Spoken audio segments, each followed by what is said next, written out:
तो हेलो बच्चे, कैसे हैं आप लोग और कैसी चल रही है आपकी पढ़ाई। उम्मीद करते हैं कि आप बहुत अच्छे से पढ़ाई करते होंगे और आप स्वस्थ भी होंगे। बहुत बढ़िया, बहुत अच्छा, ऐसी होना ही चाहिए। चलिए, तो आज हम बच्चे क्या पढ़ने वाले हैं, तो आज हम पढ़ने वाले हैं लेक्चर नंबर 6 में कि एक प्रयोग द्वारा दर्शाइए, जैसा कि आप थंबनेल पर देख लिए होंगे कि एक प्रयोग द्वारा दर्शाइए कि प्रकाश संश्लेषण के लिए CO2 यानी कि कार्बन डाइऑक्साइड आवश्यक है। जी हाँ प्यारे बच्चे, मैंने आपको पिछले क्लास यानी कि लेक्चर नंबर 5 में समझा दिया था कि प्रकाश संश्लेषण के लिए क्लोरोफिल आवश्यक होता है। जी हाँ, अगर क्लोरोफिल आवश्यक जितना इम्पोर्टेंस होती है उतना ही इम्पोर्टेंस क्या होता है हमारा, कार्बन डाइऑक्साइड भी होती है प्रकाश संश्लेषण प्रक्रिया के लिए। तो आज हम इस प्रयोग को सिद्ध करने वाले हैं। आपको यहाँ पर देखने को मिलेगा कि मैंने यहाँ डायग्राम बनाया है और क्या क्या चीज़ यहाँ पर आपको जो दिख रहा है वो सारा कुछ से मैं आपको रूबरू कराऊंगा, मैं आपको पूरी प्रक्रिया समझाऊंगा। उससे पहले आप अगर इस चैनल पर पहली बार विजिट किए हैं तो सबसे पहले आप इस चैनल को सब्सक्राइब कीजिए और जितना हो सके इस वीडियो को शेयर कीजिए और इस वीडियो को लाइक कीजिए। जल्दी से आप कीजिए पहले, उसके बाद हम आज की क्लास को आगाज करते हैं। तो सबसे पहले आप क्या कीजिए, इस वीडियो को जल्दी से लाइक कीजिए, जल्दी से इस वीडियो को लाइक कीजिए और जहां तक हो सके, जहां आपका कांटेक्ट है, जहां तक आप जिसको जानते हैं, फेसबुक, इंस्टाग्राम, व्हाट्सएप ग्रुप, जितने भी ग्रुप होते हैं सभी जगह इस वीडियो को पहुँचाइए। फिर हम आपको क्लास का आगाज करते हैं। ज़रा यहाँ पर देखिएगा कि लिखा है कि एक प्रयोग द्वारा दर्शाइए कि प्रकाश संश्लेषण के लिए CO2 यानी कि कार्बन डाइऑक्साइड आवश्यक होता है। जी हाँ, अगर इस चीज़ को साबित करना है, आपको प्रमाणित करना है, तो इसके लिए कुछ आवश्यक सामग्री चाहिए आपको सिद्ध करने के लिए। याद कीजिए, आप पिछले क्लास अगर आप देखे होंगे लेक्चर नंबर 5, तो उसमें मैंने आपको समझा दिया था कि प्रकाश संश्लेषण के लिए क्लोरोफिल आवश्यक होता है। तो उसमें हमने आवश्यक सामग्री में क्या क्या लिया था, तो हमने लिया था एक क्रोटन या कोलियस का पत्ता, जो कि आपको वहाँ पर बढ़िया से दिखाया भी गया था और समझाया भी गया था। उसके बाद जो है हमने आवश्यक सामग्री में क्या लिया था, तो एक बीकर लिया था। ठीक है, एक बीकर लिया था, उसमें पानी को डालकर और पत्ता को उबालने के लिए लिया था।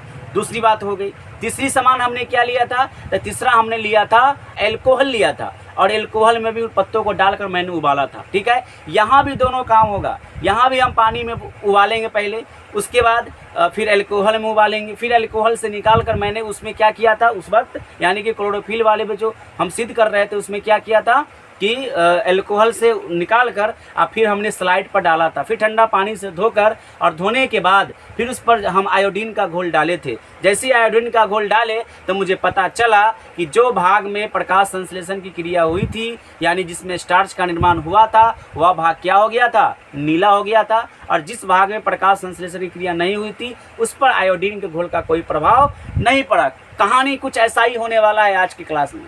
जी हाँ, आप मेरे साथ बने रहिए। अगर आप उस वीडियो को नहीं देखे हैं, जो क्लास लेक्चर नंबर 5 था, उसको आप बड़ी मेहरबानी देख लीजिए। सबसे पहले आप उसको देख लीजिए और फिर मेरे साथ आइए और इस वीडियो को पूरा शुरू से लेकर अंत तक देखिए।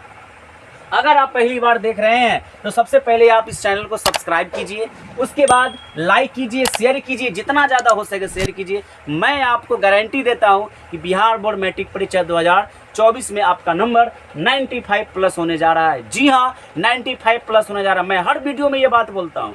क्यों बोलता हूँ, क्योंकि मुझे पूरा विश्वास है मुझ पर, आप लोगों पर, कि जिस तरह आप लोग पढ़ रहे हैं, अगर मेहनत करेंगे तो ज़रूर से ज़रूर आपका नंबर ये आने वाला है। चलिए, तो बात करते हैं, आज का क्लास शुरू करते हैं। देखिएगा जरा, मैं इस प्रयोग को करने वाला हूँ। देखिए, प्रकाश संश्लेषण के लिए कार्बन डाइऑक्साइड जो ज़रूरी होता है, आवश्यक है, उस चीज़ को सिद्ध करने के लिए मुझे भी कुछ यहाँ पर आवश्यक सामग्री की ज़रूरत पड़ती है। जैसे कि क्या क्या चीज़ चाहिए भाई, आपको एक लंबी पत्ती वाला पौधा चाहिए।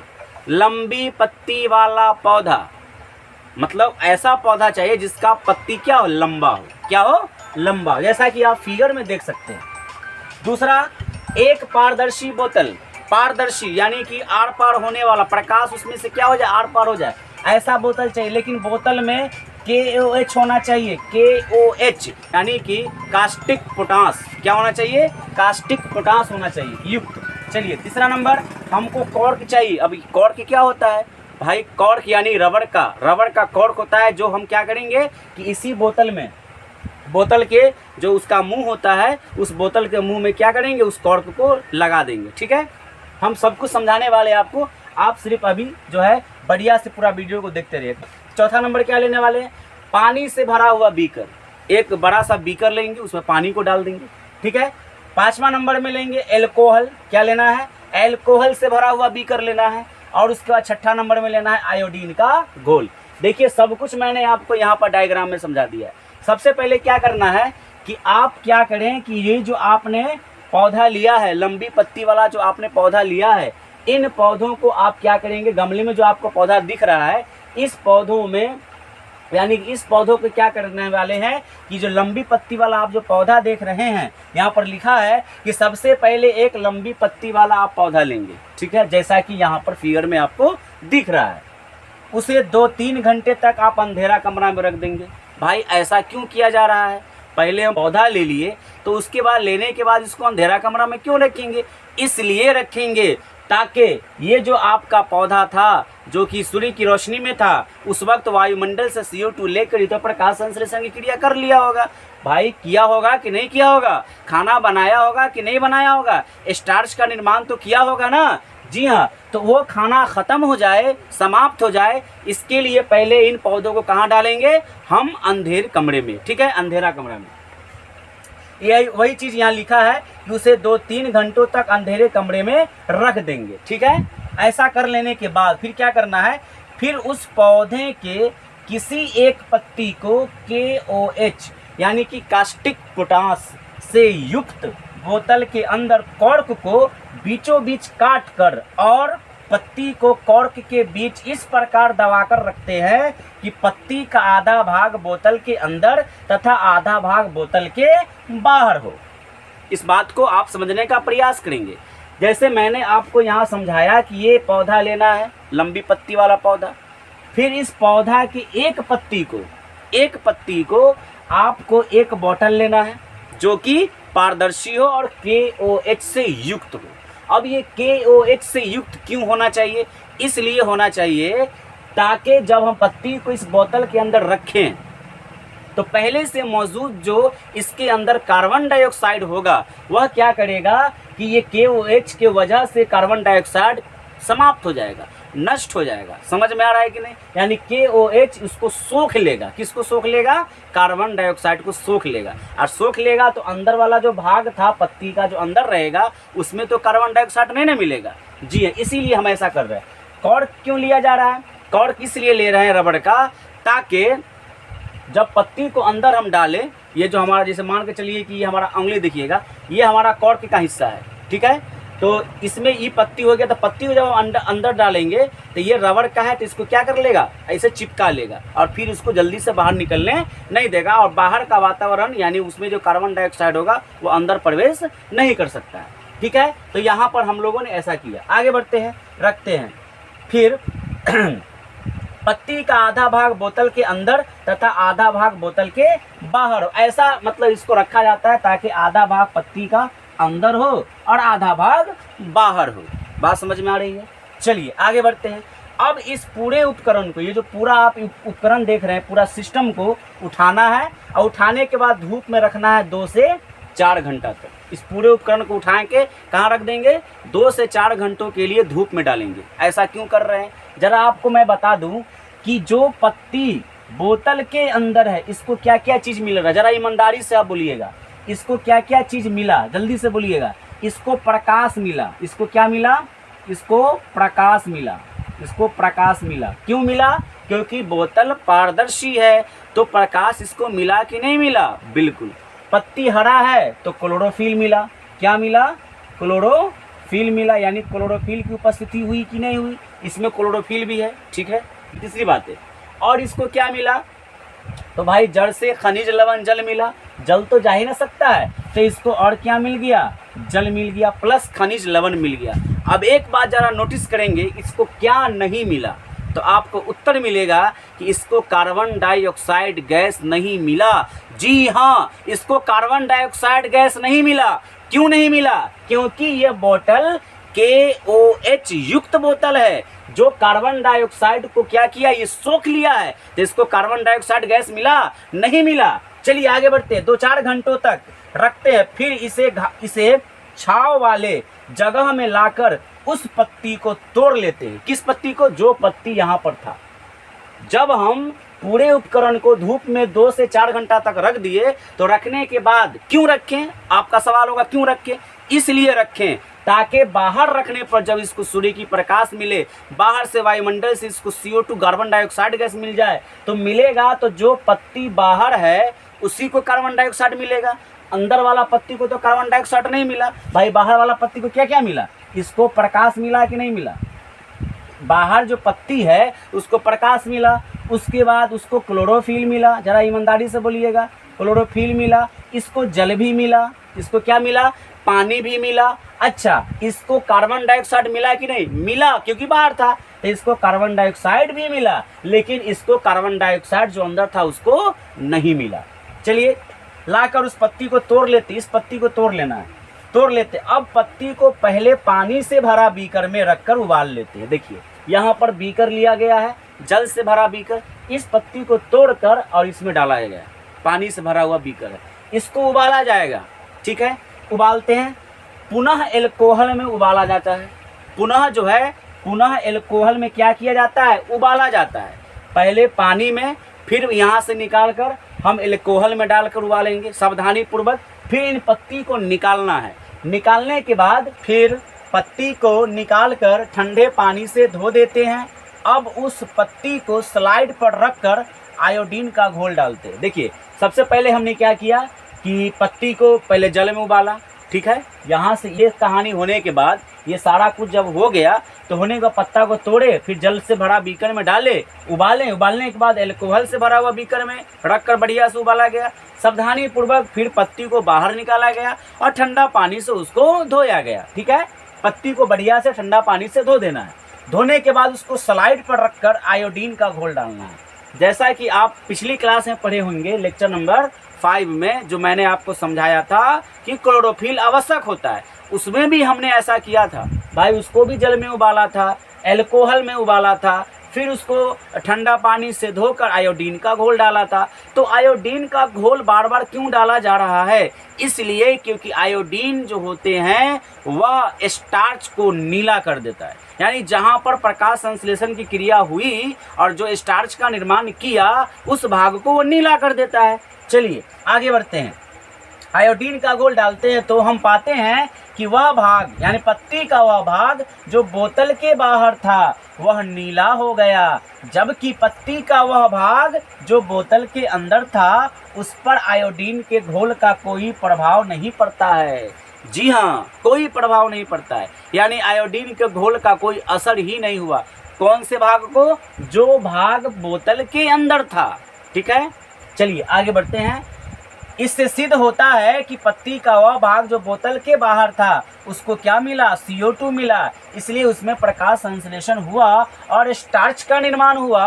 परंतु जो भाग बोतल के अंदर था उसमें उपस्थित CO2 को KOH सोख लिया, इसीलिए उसमें प्रकाश संश्लेषण नहीं हुआ एवं स्टार्च का निर्माण नहीं हुआ।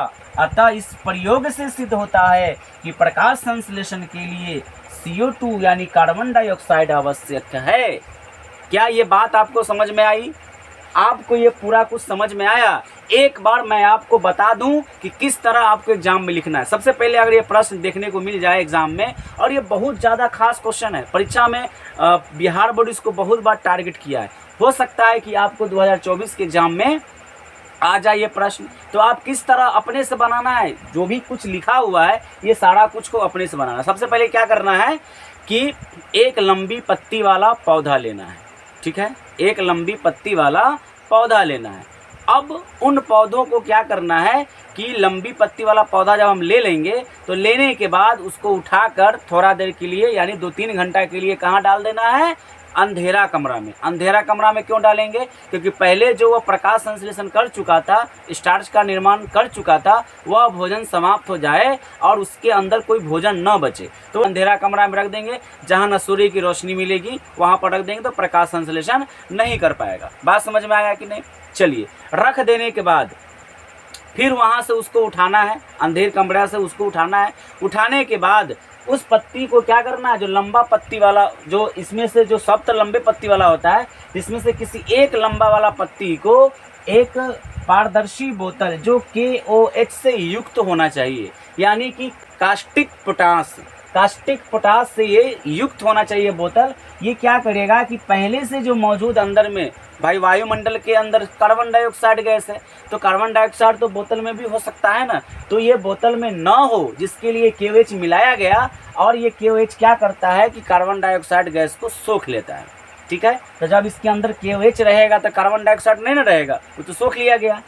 अब इस बोतल के मुंह में क्या लगा देना है, कॉर्क, रबड़ का कॉर्क लगा देना है, बीचों बीच चीर कर हम लगा देंगे। लगाने के बाद क्या करना है, तो इस पूरे उपकरण को उठाना है और उठाने के बाद आपको लेकर चल जाना है धूप में और रख देना है कम से कम 2-4 घंटों तक आप उसको रख दीजिएगा धूप के अंदर। अब रखने के बाद फिर उसको वहाँ से उठाइएगा और छाँव वाले जगहों पर लाकर रख देंगे जहाँ पर छाया रहेगी। रखने के बाद इस पत्ती को तोड़ लिया जाएगा। तोड़ने के बाद इस पत्ती को जल से भरे बीकर में रखकर उबाला जाएगा। उबालने के बाद इसको फिर एल्कोहल से भरे हुए बीकर में रखकर उबालेंगे।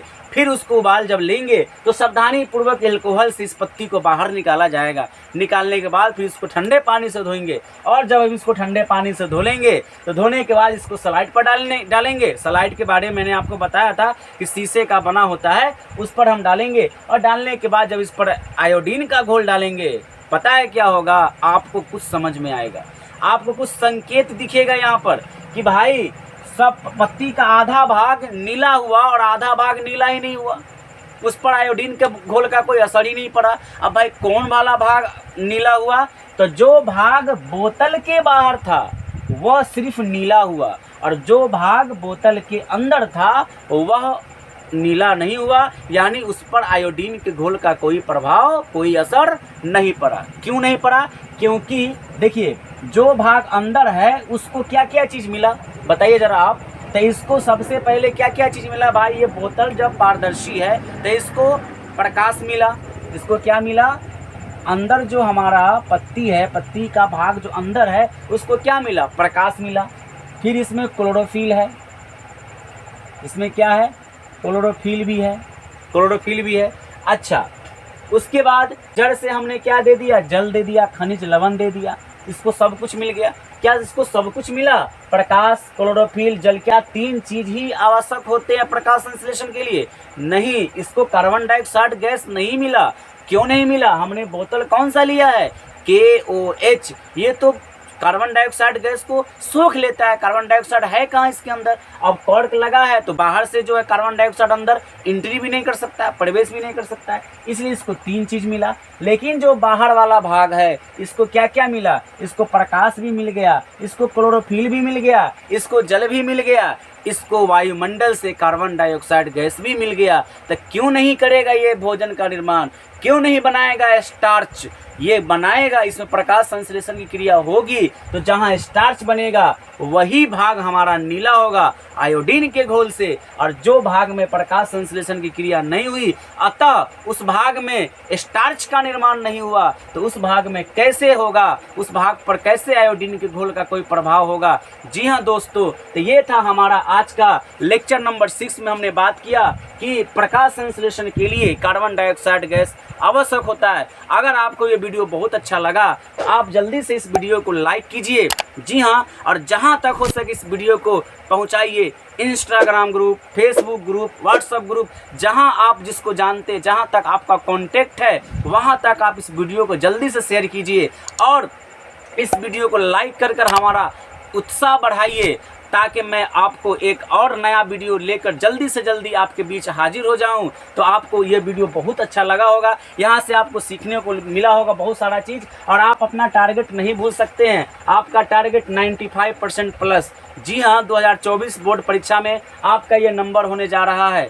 मैं हर वीडियो में ये बात बोलता हूँ, क्यों पता है, इसलिए मैं बोलता हूँ क्योंकि मुझे पूर्ण विश्वास है आप पर कि आप ज़रूर ये नंबर लाएंगे, ज़रूर लाएंगे और अपना स्ट्रगल बहुत अच्छे तरीके से करेंगे, बहुत मेहनत करेंगे, ताकि कहा जाता है कि मेहनत का फल हमेशा मीठा होता है। जी हाँ, पहले आप मेहनत करें, फल की चिंता ना करें, फल एकदम समय से मिलने वाला है आपको। तो आप मेरे साथ बने रहे, इसके लिए बहुत बहुत आपका धन्यवाद। और आप इस वीडियो को अभी तक लाइक नहीं किए तो क्या सोच रहे हैं, जल्दी से इस वीडियो को लाइक कीजिए। और नए वीडियो के लिए आप तुरंत तैयार रहें, क्योंकि मैं आपको लेकर आने वाला हूं नए वीडियो में, यानी लेक्चर नंबर 7 में मैं आपसे बात करूंगा मनुष्य में किस तरह पोषण होता है। मानव में पोषण, यानी वही मानव जो आप अपने मोबाइल में देख रहे हैं, वो मानव इस धरती पर रहने वाले सबसे उच्च श्रेणी के जंतुओं में जो मानव आते हैं, उस मानव में पोषण किस तरह होता है, इसके बारे में हम आपसे चर्चा करेंगे। तो फिर मिलते हैं आपके साथ अगले वीडियो में एक नए टॉपिक के साथ। तब तक के लिए जय हिंद, जय भारत। घर पे रहे, स्वस्थ रहे, स्ट्रगल करते रहे, मेहनत करें और अच्छा मकाम हासिल करें।